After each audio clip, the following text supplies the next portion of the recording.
What is going on, everyone? AP over here at Run Pier Sports, bringing to you once again the Strokes Gang Show. I'm here with my two main guys. We got Snyder, we got Hoop. Hoop, I'm gonna start with you. Get you in the one hole this week. Coming off a monster win, 100K. Again, is that like the third, fourth time that you've shipped that tournament, or what? I mean, it's like I'm gonna, scheduled tweet time for me. Just congratulating Hoop every Monday. Good week. No, but seriously, talk to us about your week. And then, talk to us a little bit about how you feel about the event this week, the Honda Classic. Yeah, it's been a hot start. Obviously, the PGA season, I think, second or third $100,000 win. It was a week where, it was pretty tough. 6 of 6 was pretty low. I had a team in the 555 with 888 or whatever last week that had Neiman, Hovland, and 6 of 6. And really all it took was Neiman and Hovland and then 6 of 6 because other guys really didn't do all that well, pretty mediocre finishes. But I was kind of live in the Millie Maker. Me and Tambo both had non-Neiman teams in the top 10 basically all weekend. So if Neiman falls, me and Tambo are live to ship the Millie in that $4,000 Millie Maker. So I was kind of rooting on both sides of it, but it worked out, held out to win the $100,000 in the 888. And a good overall week, and the streak kind of continues. Not only good in DFS, but we had the Scotty Scheffler winner the week before. I picked him to win. Big T was on him as well. So it's just been a solid run here. And back to work this week. A tough course, a tough field for DFS because last week we had all the top 10 players in the world. This week we have none of them, and it's a very weak field overall. A course that, like I said, is very tough. Tons of water. I think like 15 out of 18 holes have water on it. So Snyder will obviously cover that. A lot of sand, and the top golfers in the world don't like playing these tough tracks unless it's a major, and that's why none of them are here. So the guys that we are interested in this week are going to have some very increased price tags. We'll break it all down. But, like I said in the opening, it was another solid week for me, and I'm looking to build on it this week. Yeah, no, very good. Again, congrats, monster win. You got to back it up, obviously, again this week.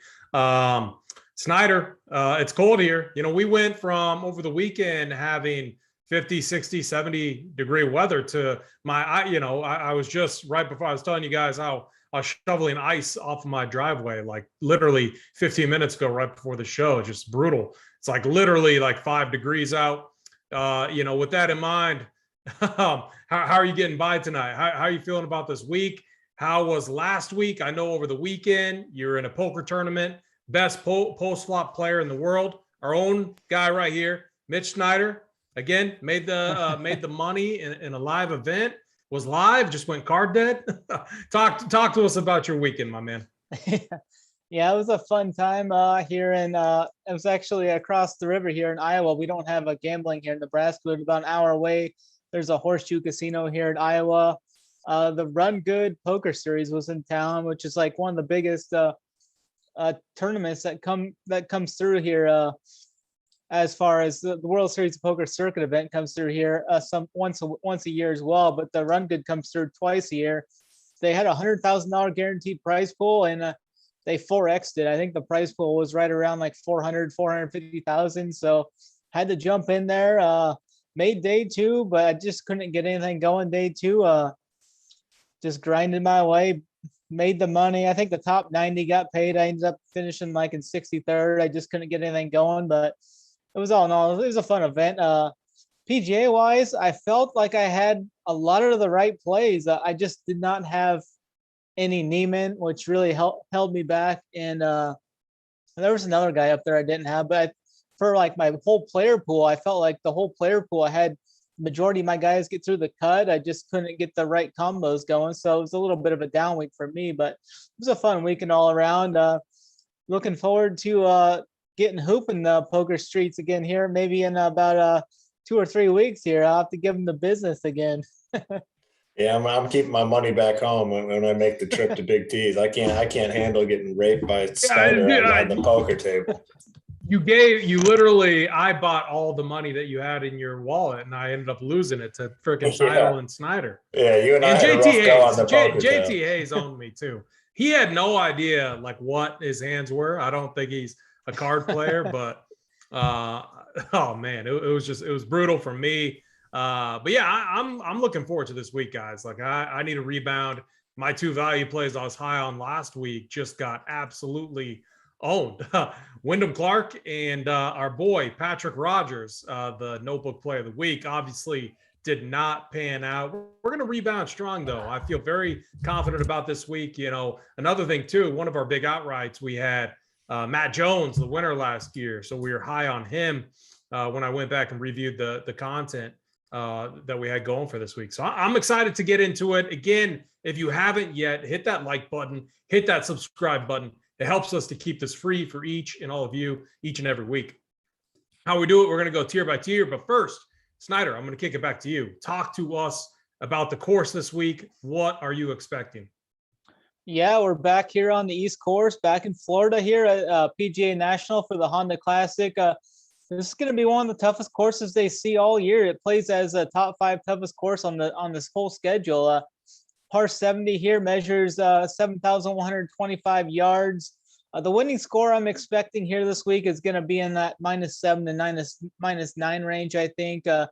Golfers are going to see water on 15 of the 18 holes, so there's trouble lurking on every hole. I mean, some of your golfers, you're going to log in. I mean, we're going to have an earlier start time, so some of you West Coast guys will be logging in, and maybe some of your guys are 3 or 4 over par already on Thursday, and you'll be out. The Discord chat will definitely be live and definitely be a place I will not be in for Thursday and Friday. Probably everybody will be tilting, but they're going to see some fast greens here. Average green size here is around 7,000 square foot.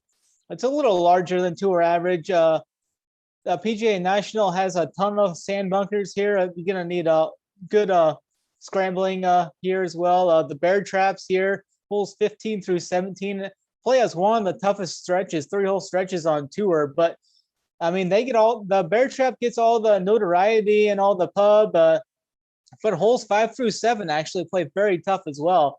They actually play just as tough as I think the bear trap in holes 5 through 7 are tied for where they rank in the toughest stretches on tour. You're just gonna have to survive these 3-hole stretches, both of them, and just get through. There's only two holes on this course with the birdie percentage over 20%. And that's both the par 5s. So you're definitely going to need the score on both of these par 5s. Some of the key stats I'll be looking to target here: strokes gained approach, par 4 scoring, total driving, bogey avoidance, and opportunities gained. Yeah, very good. I have very similar stats. And yeah, I'm just looking at the bear trap right now. I mean, you're talking on 14, 22% bogey rate last year. But then if you go look at hole number 6, that's the toughest hole in the course, a 29% bogey rate. So again, yeah, Discord, I imagine, will be kind of a tilt fest, but I don't think so. I'm very confident that we're gonna get the right guys and we're gonna have a fun week of golf. Hoop, I'm gonna kick it over to you. Let's get started. Let's start as we do each and every week, 10K and up. What are you doing with this range? Yeah, 10K and up looks a little different than the 10K and up range from last week. Obviously, we had all the top 10 players in the world. This week we don't. Starts at 11K with Sungjae M, who not only has played this course well, but has played well in Florida throughout his career. I think back-to-back like top 5s or something at this event. Just sets up very well for a guy like him. Probably the most popular guy, definitely in this range and potentially on the slate. But if you like him, it's still not hard to get overweight on him. Probably, 25, 26, 27%. I'll definitely be on him this week. The next guy, Louis Oosthuizen at 10-8. I don't really think you can play both these guys the way that this slate breaks down. And we've been able to find a lot of cheap guys in the $6,000 range. It's a little bit tougher this week. I'll be honest with you. I'm always comfortable going down the 6K range. It gets a little more difficult this week. So I don't really think you can play both of them. I'll probably be passing on Louis. was on Neiman last week, got the win for us. I think this is one of those situations where you probably go elsewhere. And, if he plays well back-to-back, so be it. But man, he goes from being in the, lower tier of pricing. I think he was like 7.6, 7.7 last week, to the third most expensive golfer in this field. Now the track does set up well for him. I'll take my chances on him not going, back-to-back with really, really good finishes. The interesting two, though, I think are Berger and Brooks at 10-4 and 10-1. Now, if Daniel Berger, let's go back a few weeks, and never has the back injury problem, doesn't have the withdrawal, he comes into this field at 10-4, probably the most owned guy on this entire slate. There's question marks this week. Did have a couple weeks off here, though, sitting at 10-4. It is a great track for him. Ownership, have you seen any ownership on him, Snyder? Do you know off the top of your head? I think he's going to be right around 20%. He's projected to be one of the highest owned 5 guys. Like all these 10K guys are projected to be, 4 of them are projected to be inside the top 6 to 7 guys, it looks like. Okay, so then Berger, I think it makes it an even tougher decision. I think if he comes in and is like 10% this week, very easy to get overweight on him. Now that we're thinking maybe 20%, I mean, you're going to have to make a true stand, I think, on Berger this week. Still undecided. I mean, I'm going to dig through and try to find some quotes and see what I can dig up and see what level of confidence. Last time out he played, I faded him. He missed the cut. It worked out, and then I think he had the WD the tournament after. So a lot of question marks here. But if by some chance he's fully healthy, I think he's one of the best plays in this field. Do we know at this point? No. Are we going to know come Thursday morning? Probably not. So you really are taking a chance either way on Daniel Berger. And then Brooks Koepka, don't play him all that much. I think I will be on him this week. You look at the results. Either he's in it to win it, or he's just totally out of it and misses the cut. I mean, I think a really good boomer bust GPP type play. Like if he comes out and he starts playing well, he'll go for it. He'll keep playing. But, the first sign of things going sour, he's one to just mail it in. We saw it last week. He was floating along pretty well and then hit a rough stretch, and he was just done. Total ejection and missed the cut last week. I think he was 3 over, whatever it was. So this is an interesting range. We know, especially Sung Jae is going to have the big ownership. So if you play him, you got to be willing to go big on him. Snyder, you mentioned you think all these guys get some ownership. So if you fade a couple, that's a pretty big stand right there. The big question marks for me, though, really are Berger. What you do with Berger, I think that really dictates how your lineups go this week. And then Brooks as well. And I'm leaning towards probably being on Brooks this week. So it's a polarizing range, and tough decisions need to be made. And honestly, a lot of weeks come down to what you do in this top range. And could be the case this week as well. Yeah, I agreed with so much that you said with this range. Really, really weird, on the surface, just, Sung Jae M, being priced the highest guy. We don't really see that each and every week. So I'm with you on a lot of those thoughts. Snyder, let's kick it over to you. 10K and up, BK up to Sung Jae. What are you doing with these guys this week? Yeah, I'm still kind of deciding what I'm going to do up here. I'm strongly considering even fading all but 1 or 2 of these guys. Even Sung Jae M is up to 11,000 here. He's going to be the highest owned guy in the field, I think.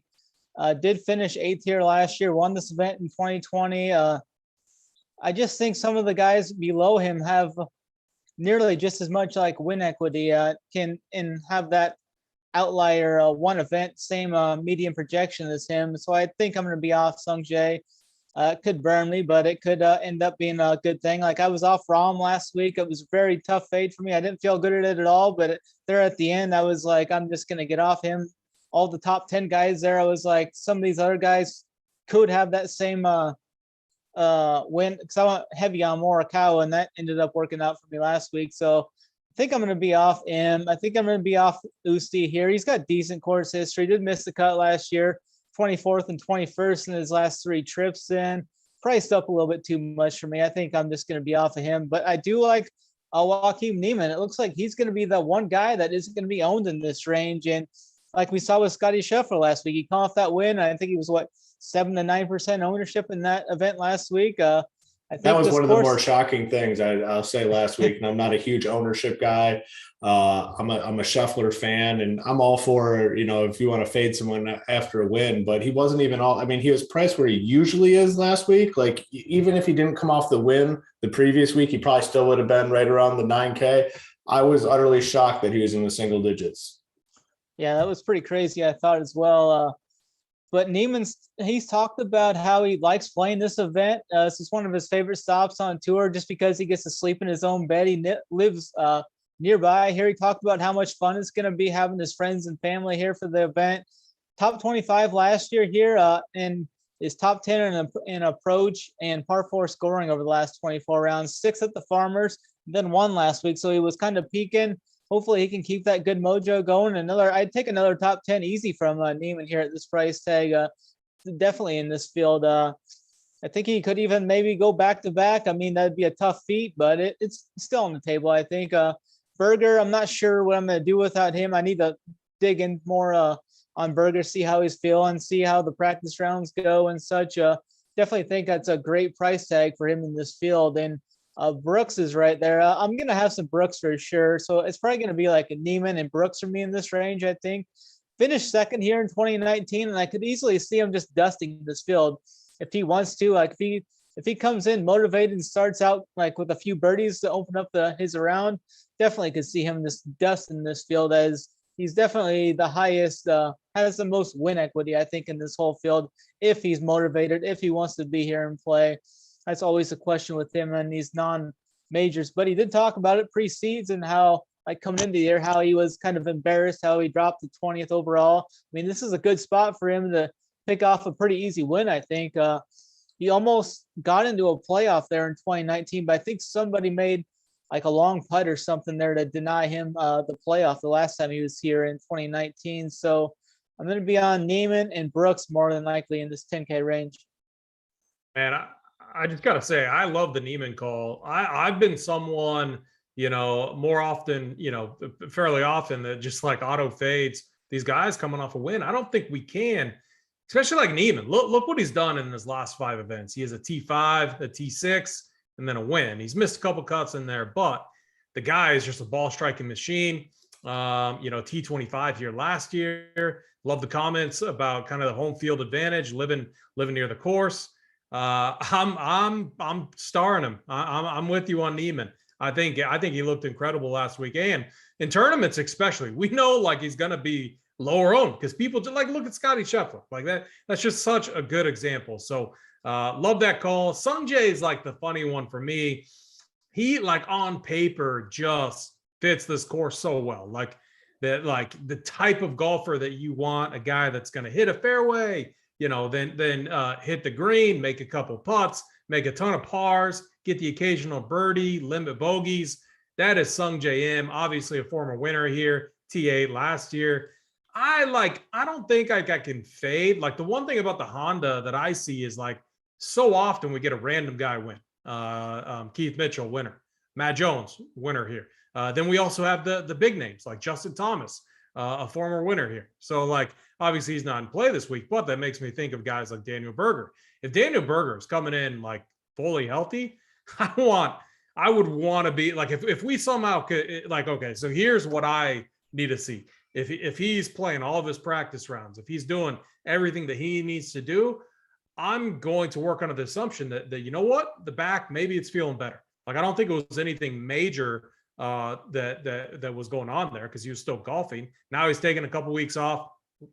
Maybe that issue, isn't as bad. If that's the case, 10-4 for Daniel Berger when Sungjae is 11K, Louis 10-8, even Niemann 10-6. I would, in tournaments, definitely want to be way, way overweight on Daniel Berger.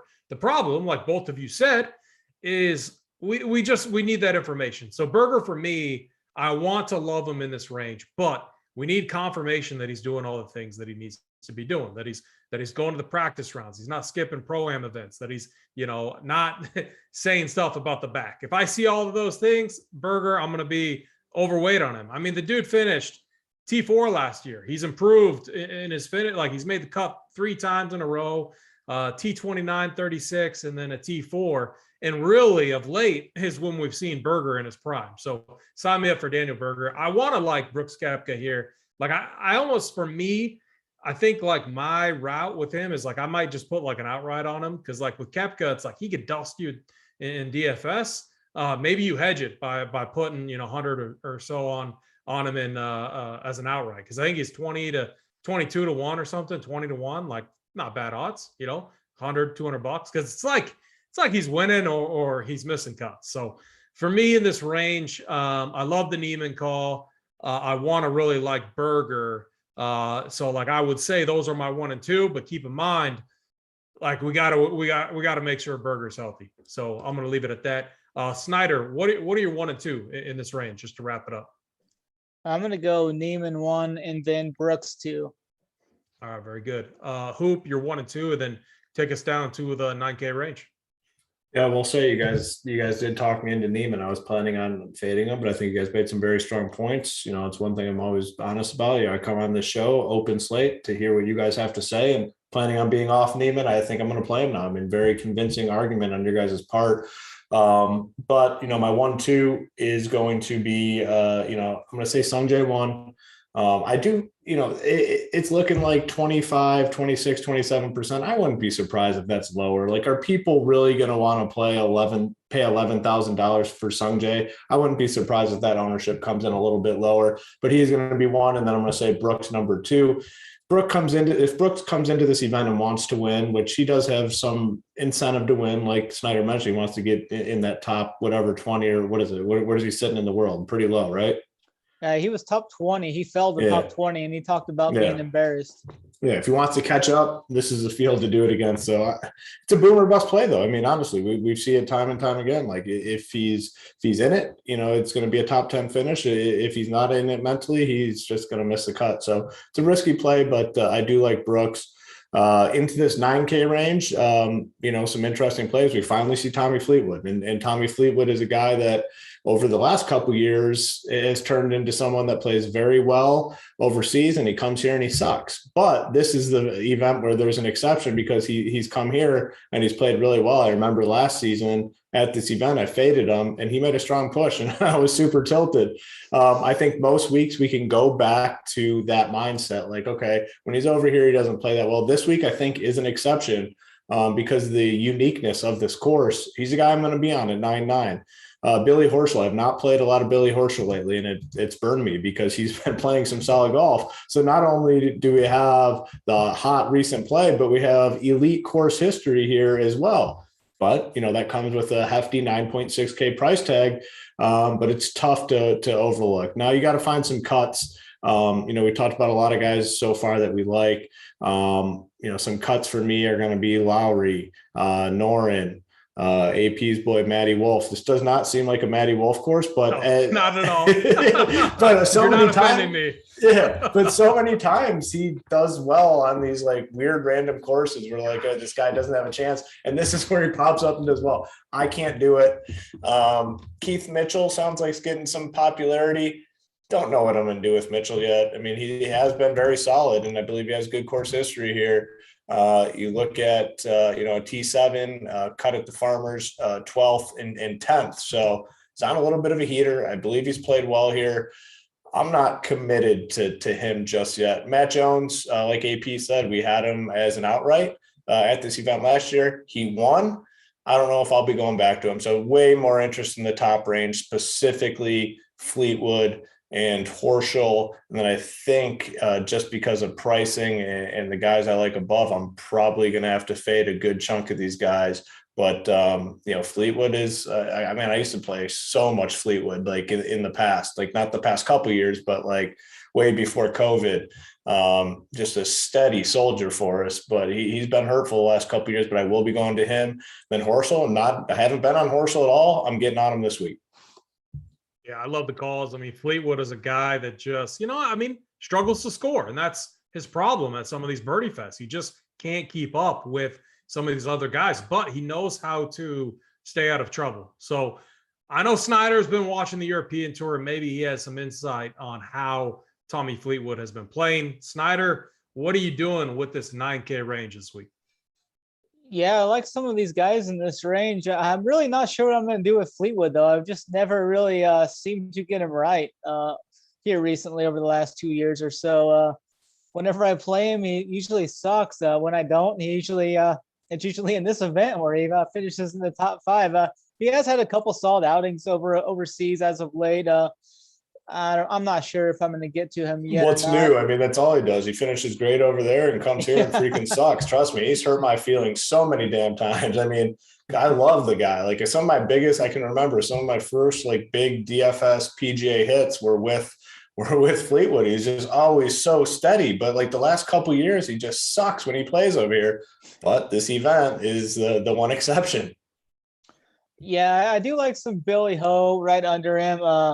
He plays really good on these par fours, avoid bogeys at a high clip. Great recent form here, too. He went 36 at the Sony, 11th at the Farmers, and then 6th at the Waste Management.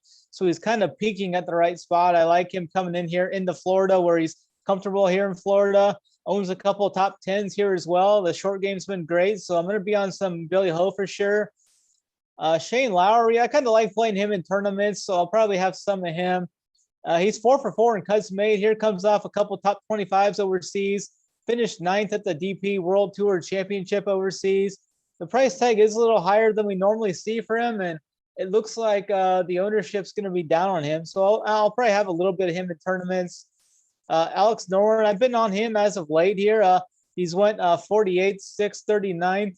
Finished 3rd here in 2018. Has been one of the best scorers on this bear trap, like as a total par. He's played this 5 under par since 2007. That's one of the top scores recorded here. So I'm going to go to some Norton there.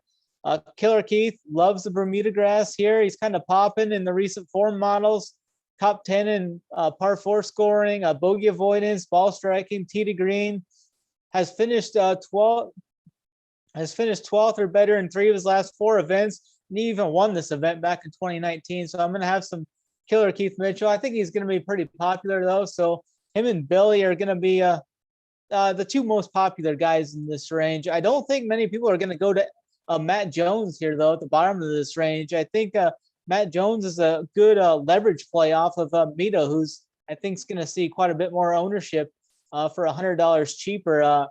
Comes off a 15th at the Genesis, real solid there. The irons have been good, gaining over 5 strokes on approach and nearly 10 strokes tee to green. The putters really kind of held him back a little bit, but I think I like Matt Jones here. Mito, yeah, I think just with Mito being $100 cheaper, Mito's going to suck up more of that ownership with the more of like the recent forum name. I think I've been hearing his name as a trendy guy this week, so I'm going to go $100 more and get some Matt Jones. I'll probably still have some Mito though, but we'll get into that in the next year. Yeah. So honestly, I think, very solid range here. I do think there are some easy cuts, for me. Snyder, you're not going to like this, but Matt Jones is an easy cut for me. We've seen winners here. The following year, they miscut at a very high rate. We saw that with Keith Mitchell. We also saw that with, I don't have my notes up, but multiple guys have won here that miscut the very next year. The only guy that recently hasn't is actually Sung J M. He's been the one guy who's followed up his win with another top finish. So for me, like Matt Jones, I think he's slightly overpriced. I love Keith Mitchell. The form he is in is incredible. I mean, this guy, I don't even think when he won here, he was coming in with as good a form that he has now. We all know that he just destroys these Bermuda greens as well. But a T10, T12, miscut at the Farmers, that's fine. T7 at the Sony, T12 at the RSM. So look at that. That's 4 out of his last 5 events inside the top 15. I'm going to take that every time, especially for a guy who's, won here before. We're not playing Matt Wolff here. Oh man, if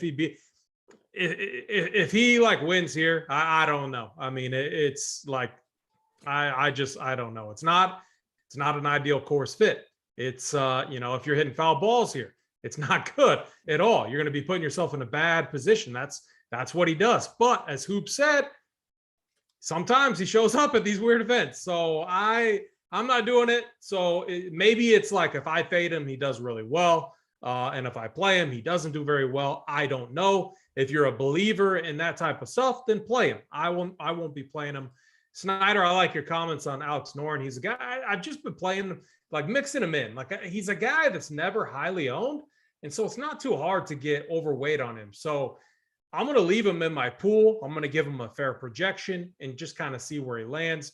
Shane Lowry is another guy who's just like an ideal course fit, but we need to make cuts. And it's like, I like Tommy Fleetwood. We know what we're going to get out of him. And I'm like with Hoop, Tommy Fleetwood's just a guy that it's killed me in the past, but whenever we're on a tough track, I'm going to play him because I know he avoids the trouble. He knows how to grind out pars and he knows how to score on tough holes. And so that's why I think he's had success here. And then Billy Horschel, man, like good course history in some of the best form that we've had. So it's like this top range is interesting. I think I wouldn't be surprised if the winner came from this range, you know, as most weeks.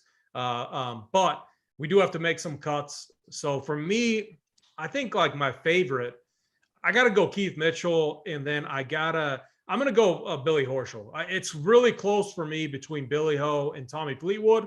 Billy Ho, I've been playing him. I like the form that he's in. I like his history here. A ton of good experience, multiple top tens.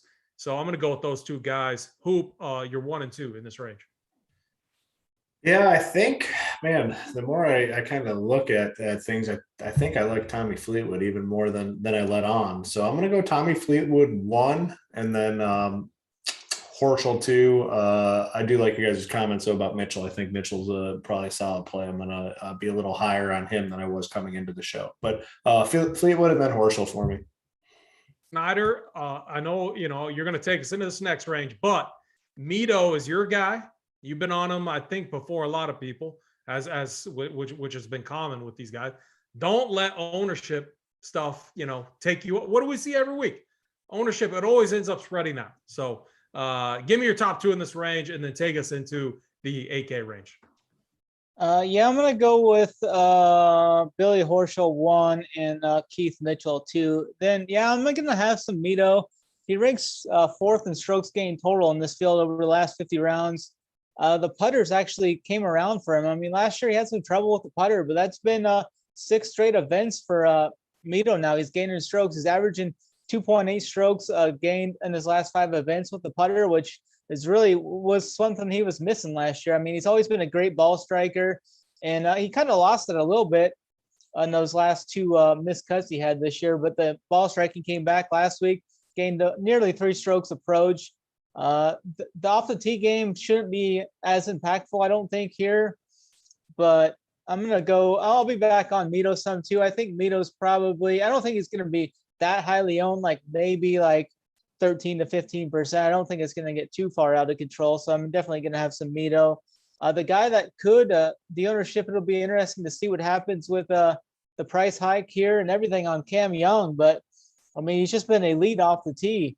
He's gaining over 5 strokes in his last 2 events, and he's nearly gaining 2 strokes on average in his last 20 events. So he's just been elite off, one of the best guys off the tee. The irons were on for him last week. He's now gaining strokes putting in 5 of his last 6 events too. So like the full game's just been there for Cameron Young here as of late. Does get the big price increase, but finished 2nd, 26th, 20th, and 40th in his last 4 starts. So definitely think the price tag is warranted here for the recent play Cam Young's been on. I'm going to continue to ride him. I see no reason to get off of him just yet, especially in this weaker type field. I like a guy like Johnny Vegas down there. Just has really good course history here. He's made his last 5 cuts here, finished 30th or higher in 4 of those 5 starts. Has 1 finish top 5 too here. He's just been really strong tee to green over his last 24 rounds. So I'm going to have some Johnny Vegas. Aaron Wise, I'm not sure what I'm going to do with Aaron Wise. If Aaron Wise's ownership gets up there, I think like he's a guy I can get off of here. He did have a really good finish to 2021, but it's kind of been a little bit of a sluggish start here in 2022. He's went miscut, and 67th last week. So he is 3 for 3 here, finished 13th here last year. I think he's going to see some higher ownership, but I think this might be the guy I X out of here and maybe just bet him or something going forward. Russell Knox, I've been on him as of late. Ranks second here in approach and ball striking over his last 24 rounds. Is also top 10 in bogey avoidance. So that's one of the key things I'm looking at. Opportunities gained and good drives has been good for him as well.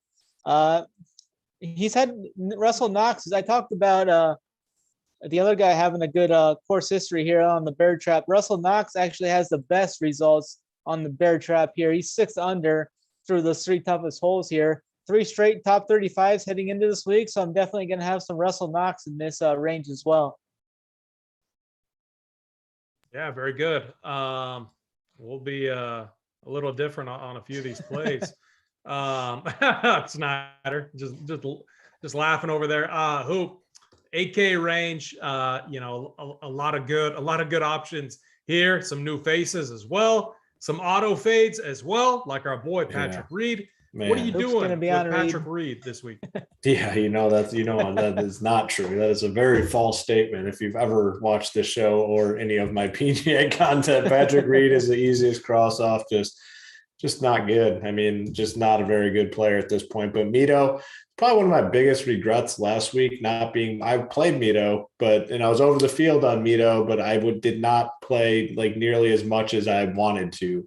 He's like 6.6K last week. And I honestly think that was a mistake. Like he needed to be higher owned, and like I needed to own him more in my lineups. We've been on Mito for so long. We know this guy is super talented. He was 6.6K last week. Like just such a donkey move, not getting more exposure to Mito. Like I said, I had some. I was over the field, but still probably my biggest regret was not having more of Mito last week. He's 8-9 this week. Yeah, I'll be playing him.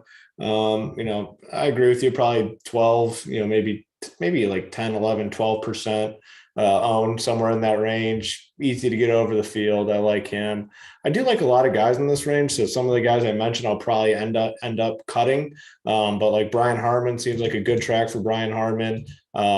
Solid as of late. I mean, it looks like four straight made cuts so far. A T3 at the American Express, 14th.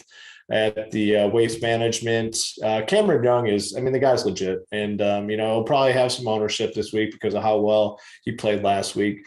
I don't care. I'm staying on him. I think this guy is a guy that could have that big breakout this year. One of the younger guys on tour that could really take off this year. He just looks solid in all facets of his game. I mean, playing alongside, Neiman and Hovland in that final round and hung in there. I mean, he put some pressure on. So I was very impressed with this kid, like him. And then Vegas, I don't know.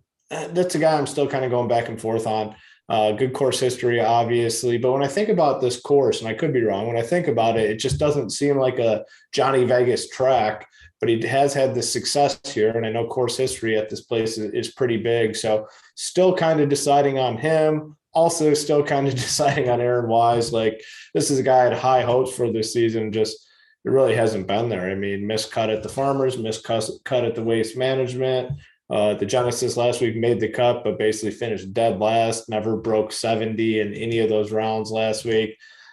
I don't know on Wise. I mean, the Vegas likes them. The numbers are solid Vegas wise. Russell Knox, I agree with you on Knox. 8.1K just seems like a good price tag. He's just playing solid.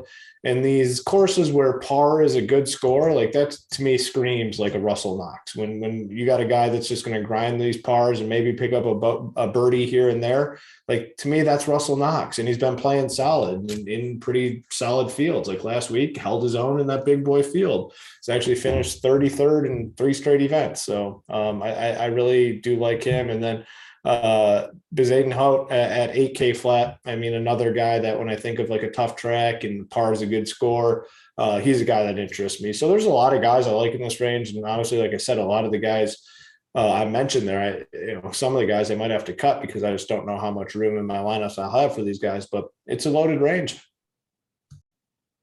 Yeah, very good. So yeah, for me in this range, I'm going to agree with you guys on quite a bit here. But I'm going to make another kind of bold call. who was it that I said the chalk piece I was going to miss cut last week? You guys remember? I was trying to look. And I don't everyone was remember. tilting him. Maybe someone in the chat can help out. He ended up missing the cut. So that was my one victory lap I can take last week because I did not have a good week, but I will victory lap that, even though people were tilting him and it didn't really help those out that played him. But anyway, so I got another one of those take that I think both of you might not like this week, but I have my reasonings. So yeah, for me in this range, let me pull this up real quick. All right, so Mito, I think Mito is just a phenomenal play. Definitely, I don't think I don't know how much he's going to get steamed up, but he's going to be a potential core play of mine. I love his game. We've been on him. I've been on him because of Snyder. So Snyder, if you're getting off, I'm going to just go even heavier because we always know how that works. When you get off your boy, it never works out good. So I'll keep an eye on where Snyder's at with him. Patrick Reed, we're never playing. I like Brian Harmon here. I think this is going to be a great track for Brian Harmon. I'm looking at par 4 scoring heavily this week. He ranks 4th in the field, par 4 scoring. Cam Young, Snyder, I swear he's been another young guy that you've mentioned before. So I'll give you some credit for that. He looked good. I watched him a lot. Obviously, all of us that watch golf watched him a lot last week. The kid hung in there. He hung in tough. And, he almost got it done. So I'm he's a guy I like. I got him starred. I'm going to be on him. Vegas, for me, it's like a course history thing. Like it doesn't seem like it would be the best track for him. I don't know if his distance off the tee is what, helps to keep him in it here. We've seen guys, who hit it long, do well here. Maybe that's what it is, but I can't overlook his history here. I think it's just too good. I'm going to be on him. Same could be said with Gary Woodland. I haven't been playing Gary Woodland, but, T8, T2, and recently the T8 has come when, his form wasn't that good. So I'm kind of torn. I'll probably end up being under on him or fade him. I don't want to get sucked in to that much just pure course history stuff. Because if you take that away, Gary Woodland has been an absolute disaster. You could say the same. We're going to get into it. But in the next range, I almost, Ricky Fowler was a guy I was looking at. And I'm like, I've done this before. We know this story. I know we're not to that range yet, but I'm not going to get sucked in to history. That's what's happening for me with Gary Woodland. So I'm probably going to fade him. But Zadenhout, I think is really interesting this week. A guy that's been playing very good, T14 at Pebble Beach, a guy that's very good with his irons, very good around greens, and he tends to pop on tougher tracks. So I have interest in him. Russell Knox. So Knox is the guy for me that just, when I did my modeling and stuff, he ranked number 1. Popped, looks good, looks phenomenal on paper. When you're just looking at what he's doing tee to green, when you're looking at, good drives, he's good at finding fairways. However, I'm not that impressed. He's made the cut once here in the last 5 years, and it was a T51. This guy's lost 16 strokes putting here over the course of the history over the last 5 years. Has never gained strokes putting at this event. Has averaged 3 strokes lost putting. So and then one of the wildest things this week is how well he's played this bear trap, which is the most important stretch of holes on this course, but yet he has 0 success overall. It's truly wild. Yeah, no, it really is. I'm seeing everything, and I'm saying on paper, he looks phenomenal. That's what's going to push ownership up for me. Oh yeah. And when I T33, miscut, then a bunch of T33s, I don't know. I think for me, I think he's the guy that could tilt everyone in chat. I think he's the guy that can miscut here again. So I don't think it's that big of a hot take. I'm going to fade him. I'm going to be off Russell Knox. He grades out, again, when everything I'm looking at, he grades out the best. But sometimes that stuff can be deceiving. And that's why when you only look at stats, I think it's wrong. And so for me, just looking at, the many other variables in there, I'm not sold on him. I think he's going to be one of the highest owned plays. When you look at price, when you just look at all the metrics that we looked at, I think he's a really good fade in tournaments. He could also, this could absolutely destroy me. He's a guy that could potentially win here. I don't think he's going to. I think he has a greater chance of missing cut. So that's going to be my bull call again this week. That Russell Knox is going to disappoint and miss the cut. I'm going to be off of him. if I were to sum this range up, though, I'm going to say Mito, my number one guy. My number two is Bezaden out. Snyder, you're 1 and 2. I think I'm gonna go with Cam Young as my number one Love guy. He's had Love 8 PGA Tour starts. 8 PGA Tour starts. 3 of those have been top 30s. 2 of those have been second places, and he had 2 wins on the Corn Ferry Tour last year. So I think Cam Young's another one. We kind of talked about him last year when he hit the PGA Tour off that. He had the second at the Sanderson Farms, and then he had second last week. I'm gonna keep on him as my top guy, and then it's either gonna be I'm gonna go Beto too. I want to go Knox just to put it there, but I'm gonna go Beto too. Yeah, I mean, you can go Knox. You're not gonna. I mean, this is no like beef or anything. Like No, I'm not a no. Russell Knox guy. Maybe you are, but Hoop, someone was saying Gooch. Maybe it might have been Gooch. from I don't last know why week, I yeah. can't remember that. I'll figure it out. But yeah, maybe it was Taylor Gooch to miscut. I forget though. But anyways, Yeah, you're maybe. 1 and 2. Then take us into the 7K range. I'm gonna go with Snyder, Cam Young, and then I'll do it for you, Snyder. I'm gonna go Russell Knox number 2. I like Knox this week. 7K range, pretty loaded up range again. There's some cuts will need to be made. Now Ryan Palmer is the opposite of Russell Knox this week. He is the worst player ever, I think, at the Bear Trap, but yet he's had really good success at this course. 7.9K. I will play him. And if you do play him, just know, I mean, he is going to hit at least one ball in the water at some point. So just don't get too tilted. But I will be on Palmer. Seems like a Denny McCarthy spot here, just kind of grind out pars, maybe pick up a birdie here or there. He's a really good putter. I like McCarthy. KH Lee has had success here, and he's been playing pretty solid golf. I mean, you look at it, this year hasn't missed a cut this year. He's had a couple. He had he's 26 at the Genesis last week. I like KH Lee. CT Pan, a guy I typically don't play at all, coming off a 9th last week, and I believe he has had solid course history. This Hoegard, or however you pronounce his name, a win on the Euro Tour, 7.6K. I have some interest. Ian Poulter, it just kind of feels a little bit too cheap for Ian Poulter down here. 7.6K. Good track for him. Michael Thompson. Really like our boy Chris Kepcke, 7.5K. Been playing solid golf. I guess not overall, but 14th at the Waste Management. Think this is a good spot for him. Grayson Sigg is a guy I've played a lot, mostly because of Snyder. I mean, that's one of your guys, and he's been playing solid. Aaron Rye, Mr. Two Gloves and Iron Cover, 7.4K. I think he can find some success here. Garrick Higo, 7.3K. Nick Taylor, 7.2. You guys know what I'm doing there. I don't even need to really go into it. Nick Taylor is going to be in my player pool this week. Hudson Swafford, good course history here, has shown the ability to contend and win events, won the American Express, kind of like him this week.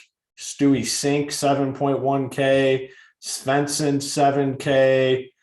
Doc Redman has kind of turned around a little bit. I mean, 3 straight made cuts. I mean, finished 61st last week at the Genesis. It's a loaded field. I mean, it's just a good accomplishment making the cut. Kind of sucked round 4. I'm going to give him the pass last week on that 61st, but 33rd at the AT&T, 25th at the Farmers. Doc Redman is a guy that a lot of people had high hopes for and never really got it going. Maybe starting to turn that corner. I'm going to definitely be playing some Doc Redman. I was on him last week a little bit. I'll be back on him this week. Again, another range that I think has a lot of solid options. And again, some of those guys I mentioned, I might end up not playing just because I don't know how many guys I'm going to be able to fit in. But it's a pretty solid range and some of my favorite plays, I think, here on the slate. Yeah, the Doc Redman call is interesting. A guy that we've liked in the past and the lost form and seems to be finding it. So I like that call. Snyder, 7K range. What are you doing down here? Yeah, I like quite a few of these guys. Like Hoop mentioned quite a few of these. I'm going to start off with my Corn Ferry Tour flag plant guy I talked about coming off the Corn Ferry Tour last year, Taylor Moore. He's been playing really good golf as of late. Finished 21st last week at the Genesis, 16th at Pebble, ranks top 10 in strokes gained par 4 scoring, bogey avoidance off the tee. I think this is another good spot to target Taylor Moore, so I'm going to be on him. CT Pan, I'm going to go to him. I actually had a little bit of him, like not much, like 7% or something last week, but he played really well. He played really consistent and well last week on his way to a top 10 finish. 3 for 5 in cuts made here. Finished third here last year. I'll be back on him this week. KH Lee, he's one of my other, besides Taylor Moore, I think KH Lee might be one of my other preferred options in this range. Has just been really a good, consistent cut maker, 8 straight cuts, has improved his finish in his last 3 events. Also, finished 26th last week at the Genesis, finished 7th here in 2019. Looks like a really good option here, a value option. So I like KH. Thompson's a guy I'll have in some GPPs for sure. He's kind of been boom bust this year, a couple top 10s and 3 missed cuts. He has made his last 4 cuts here. 3 of them have been in the top 25 as well. So I like some Thompson for GPPs. I think Lucas Glover is going to be a fairly popular option here. 4 or 5 cuts made this year. All 4 of them have been in the top 40. Finished 5th at the Sony Open, which is kind of a corollary course I'm looking at this week. So Glover's going to be in play. Grayson Sigg, another young gun I've been kind of high on. 4 straight made cuts with him. His last 3 have all been inside the top 35 as well. So I'll be on some Grayson Sigg. Mr. Two Gloves himself, Aaron Rye, I'll probably be back on him. I kind of like some Taylor Pendress. I like Nick Hoops boy, Nick Taylor. Adams Fenston's another guy. Davis Riley. Yeah, there's quite a lot of options here. Brendan Steele's had some good history here. Not sure if I'm going to get to him. I mean, his recent form's been pretty dusty. So if he's going to see any ownership, I think I'll just get off of him. Zach Johnson's down there. I think that's about it for me in this range, though. Zach Johnson. We're not playing Zach Johnson, Snyder. I mean, Doesn't he have I think he has really good course history here, right? Yeah, he's one of the course horses. Well, I mean, I'm not playing. Don't get me wrong, I'm not playing his ass, but I think he finished 14th at the Amex and 40th at the Phoenix Open, and I think he does have some pretty good course history here. Yeah, he finished. That's a name. That's a name I refuse to fucking click. No matter what the situation is, Zach Johnson. I don't think I've ever played Zach Johnson, honestly. I played him at the opens, in some of those events I played him where he's 7K or something. I've only played him when he's done good, so I'm just joking. you on him this week? No, I can't. I can't remember the last time I played him. So for me in this range, starting off with Ryan Palmer, I think he's if you just eliminate the 2 cuts, the Genesis and Pebble, his form was really good coming into those events. So if you can overlook that, he's a guy that's had a ton of success here. T17 and T4. In 20 and then in 19 has missed 1 cut here in his last 5 attempts. So he's a guy, good ball striker, good on tough tracks, a guy I'm looking at. I love the Taylor Moore call. I'm going to ride with you, Snyder, on some of these young guys. Denny, I'm really torn on what to do here. Good putter. He lives and dies with this putter. T3 here last year.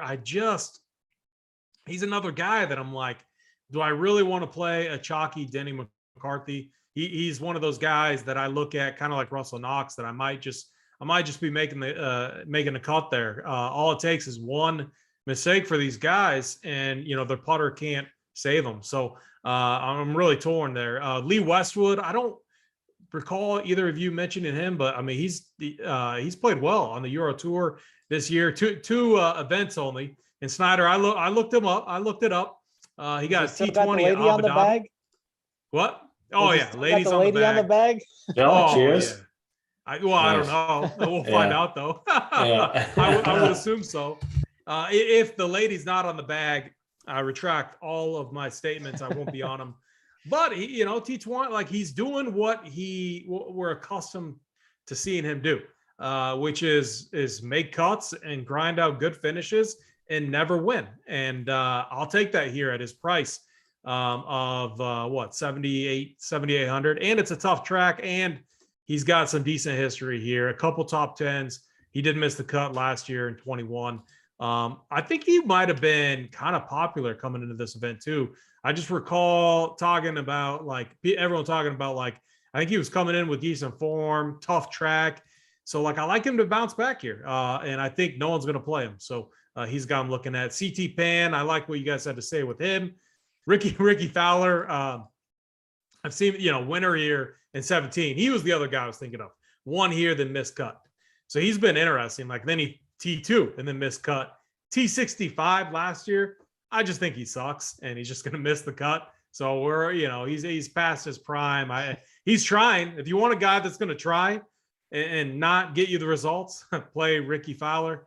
I'm going to be off. Such a tough scene. So tough to watch, man. Yeah, I mean, it's just, you just got to feel bad for him, honestly, at this point. He just doesn't have it. It's got to be tough mentally, to go from a top 15 guy in the world to, now he just completely sucks. Fully on sponsors exemptions right now. Yeah. Throw out Ian Poulter, he has some deep, respectable finishes, but he was another guy that's going to get almost sucked in on playing. And I'm nah, he's just been far more risky than he's just not producing what you need a guy like him to produce. And he's a name. So he's going to get some traction. He's going to get some ownership. So I'm going to be fading him as well. Love Chris Kepcke. I think Hoop, you mentioned him. I think Kepcke, this is a track Kepcke could get a win at. Definitely top 10 upside here. Good course history. A couple missed cuts, but also many top 30s. Aaron Rye, I'm with you, Snyder. I'm with you on him. Michael Thompson, former winner here. I'm going to be looking at him. Good course history, former winner here. I forget what year. Maybe it was 14 or 15. I think someone in chat can help out with that, but I'm pretty confident he won here. Outside of Pebble and the waste management, he's shown upside. T11 at the Farmers, T5 at the Sony, a guy I'm looking at. Then one other guy, or a couple other guys, but Lucas Glover, another guy I'm going to be over on. So fine, his recent form is fine outside of Pebble, struggled there, but he showed upside top T5 at the Sony, and then respectable finishes, all T30, mid T30s or better. And he's got the course history here, 4 cuts in his last 5 years with a T4 and 19 in his best finish. And then multiple top 20, actually every other finish, top 25 or better. So I'm going to have interest in him. Higo is a guy of interest in. I'm not sure how much I'm going to get of him. My favorite tournament play though in this range, and trust me, there's a ton of cuts. But I'm really curious to see if you guys have an opinion on him. I kind of like Sepp Straka. I think he's going to go overlooked, Georgia boy.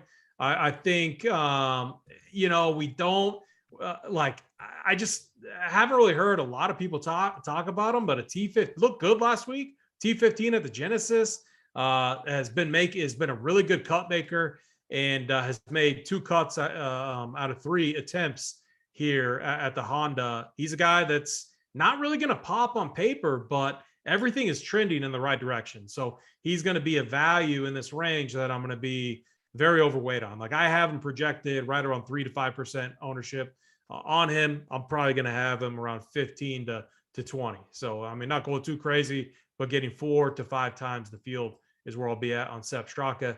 That kind of sums up this range for me. Do you guys have an opinion on Straka at all? Or if I miss you guys talking about him, my apologies. Pretty big range down here. Who?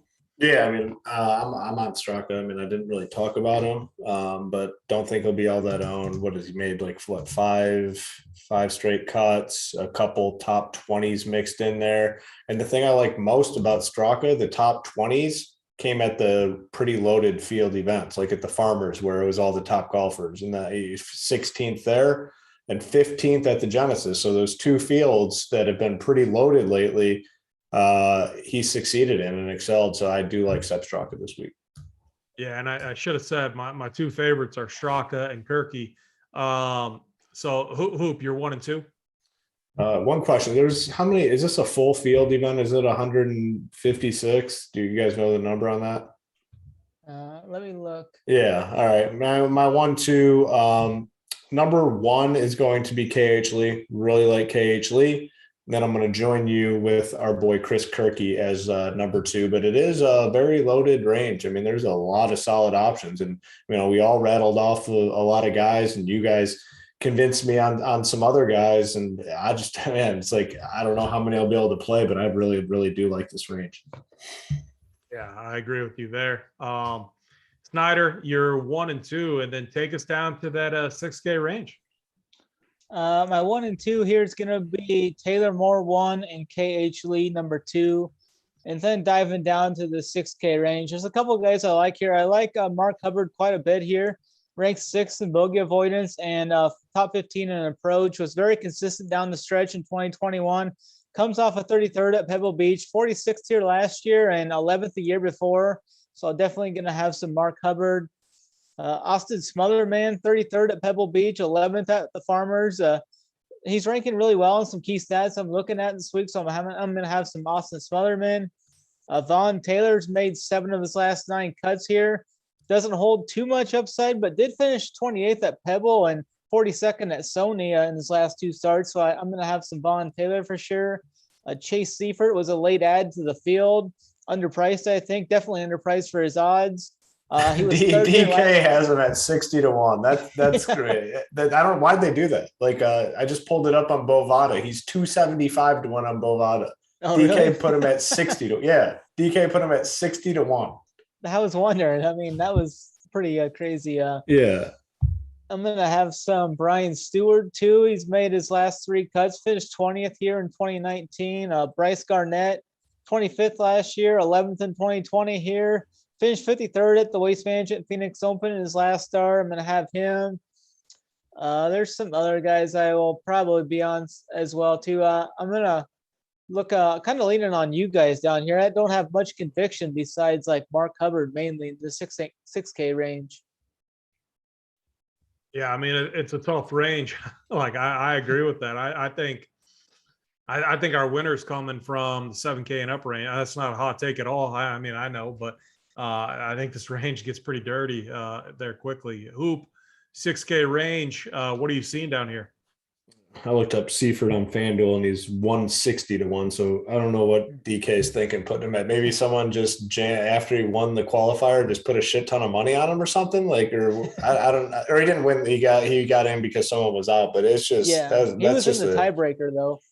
There's like 16 guys in that tiebreaker today for the qualifier.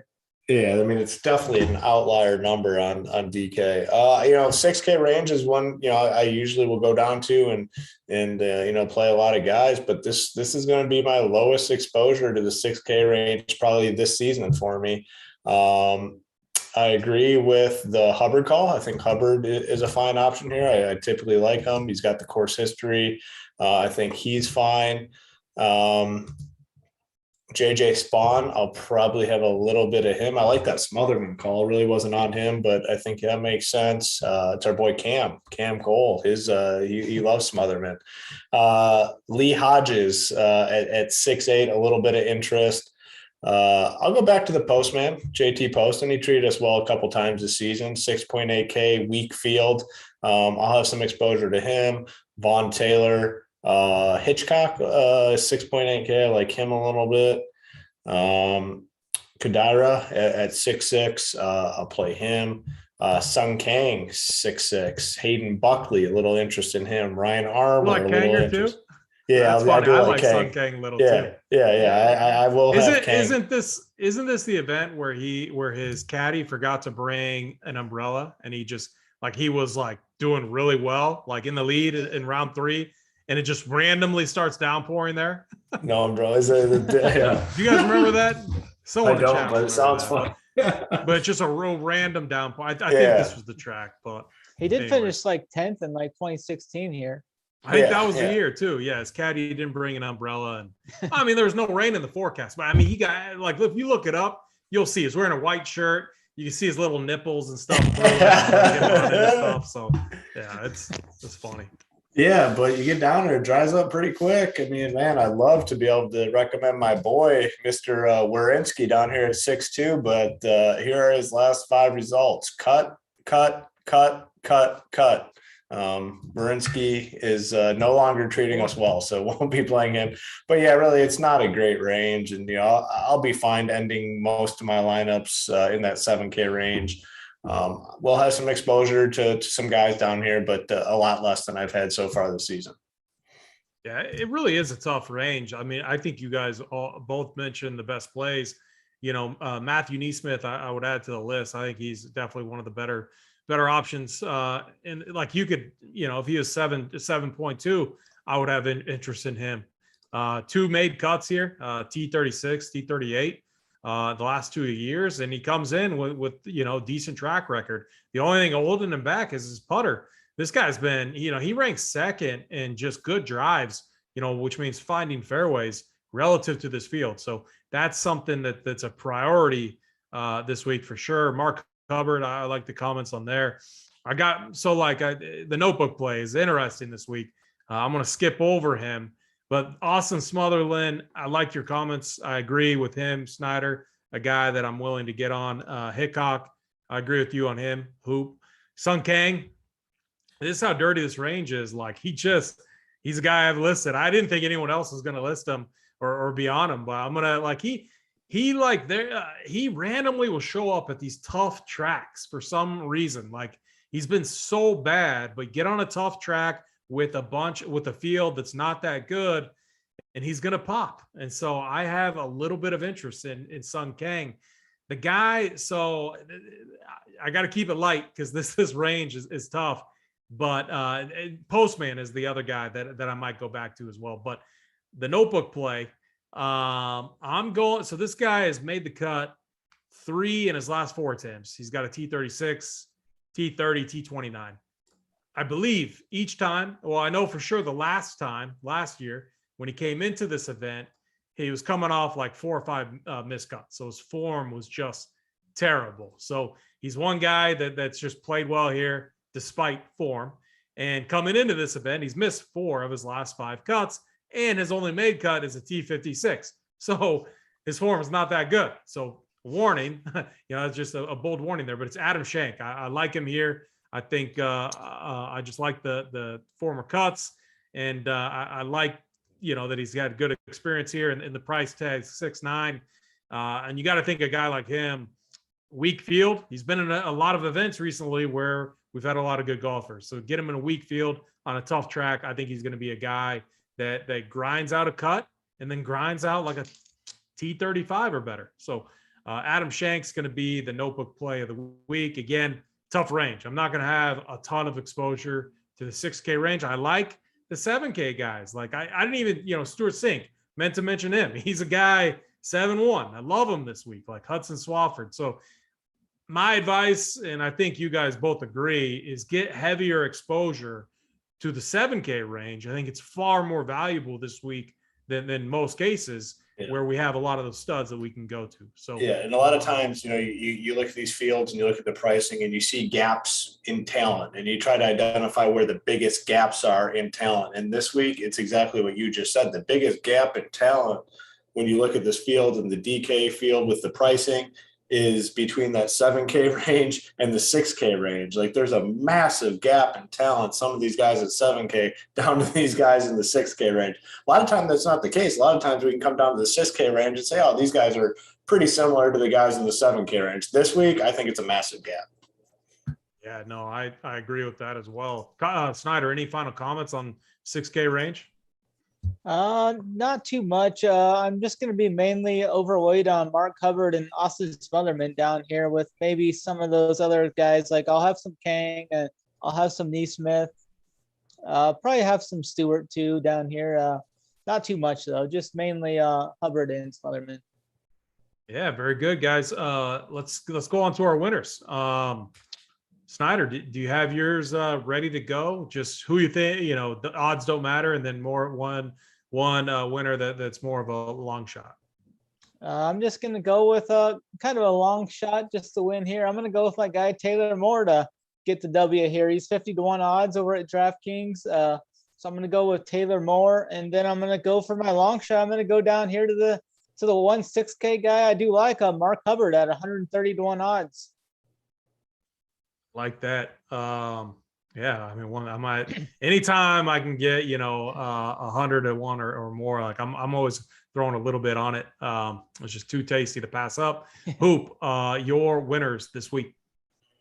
Man, this could be painful. I'm gonna go my boy Tommy Fleetwood, and man, it's been a painful run, but maybe, just maybe, First time winner. Yep, I think Tommy Fleetwood gets it done this week, and then on the cheap end, or the longer odds, KH Lee. Really like KH Lee this week, and he's showing the ability to contend. So give me KH Lee as a long shot, probably 100, 120 to 1, somewhere in that range. I'm showing like 70 to 1. I see right? 60 on DraftKings. Oh, okay. Maybe not as big as a long shot as I thought. No, that's he's plenty good long. play. Yeah, I like KH. Yeah, I'm going with I gotta go Keith Mitchell. So obviously won here before, but I think I like the form he has coming in. He's won, obviously won here before, kills it on Bermuda. I think Killer Keith 33 roughly to 1. I think it is a good bet, decent long shot bet as well. My long shot play, where'd he go? I'm going with our boy Chris Kirky, 70 to 1 on DraftKings. I think he's going to get it done. Snyder, do you have Shanks odds up? He was the other guy I was looking at. Just as a pure random. I bet he's gonna have to be probably right here, 200 to 1. There you go. If you want to get really There's frisky, $10. Throw $10 on it. $10 on. Yeah, you're probably throwing it away, but hey, if it hits, it hits. Yeah, very good, guys. Hoopster, any final thoughts this week when it comes to this tournament? Roster construction, strategy, MME, cash games.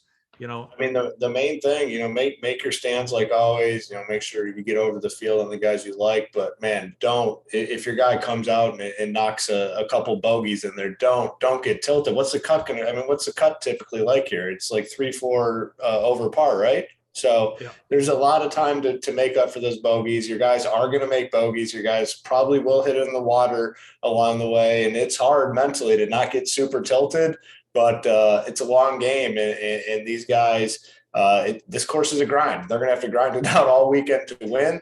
But keep your tilt meter in check. That's my one piece of advice. Yeah, that's very good advice.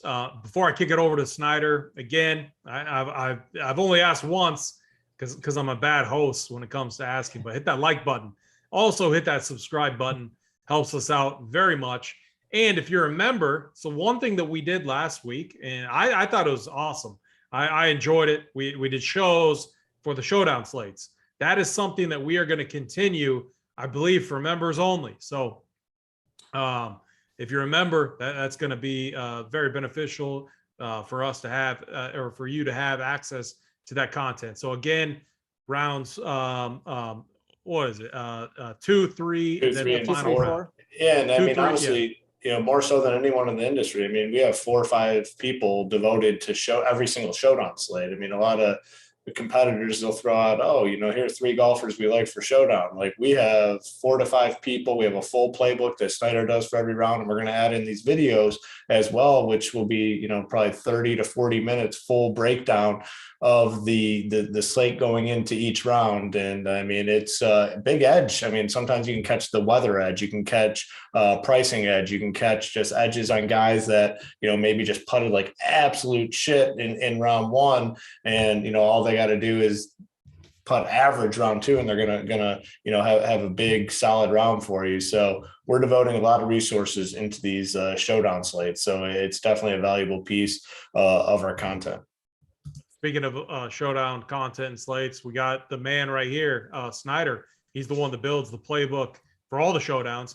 So talk to us a little bit about that, and then wrap it up for us. Give us your final thoughts on this event.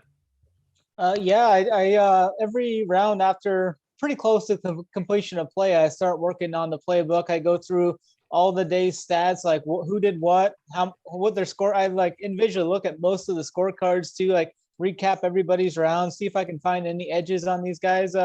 It's been pretty beneficial the last year or two that we've been doing this, and I'll put like my top 5 to 7 favorite guys I like from each range, like 10K range and the middle range and the value range. Get 5 to 7 guys there. We'll each have our core up there. Hoop's got his cash core up there. AP's got a core. I've got a core. Uncle T's got a core as well. So you'll get some takes from all of us from the core standpoint, and then we're all going to be in the Discord chat too for all the members. We're always in there giving answering questions, giving advice, whatever everybody needs. But that showdown playbook's been really good. I mean, like Hoop said, I mean, some of these other competitors will just list like 3 guys and give like no reason. They'll be like, oh, we like this guy, and this guy for a showdown. Good luck. But we offer a full range of options for the showdown slate. It's pretty fun, and hopefully we can continue to crush on it. I think we will. Yeah, Snyder, you do a fantastic job with that, and we will continue to crush. It's been a huge asset, obviously, and a huge piece of content over here at Rumpier Sports. All right, boys, I'm looking forward to this event. So, I mean, the Honda, don't be surprised if not like an unknown, but, kind of a random wins this week. We see it quite often, Keith Mitchell, Matt Jones. So I think it's a perfect week to multi-enter. Again, we have a partnership with Saber Sim. Feel free to get in there. My player pool will be in there. You can use the playbook as your player pool. That's going to get, Snyder and myself, our plays all in there. Use the cash pool as your player pool. That's going to get you all the best golfers. Hoop will have that out tomorrow. The playbook will be out first thing in the morning. Snyder and I will probably finish it up here tonight. So yeah, I'm looking forward to this event. And with that, we'll leave it at that. I'm AP. That's Snyder. That's Hoop. Helmet, get us out of here.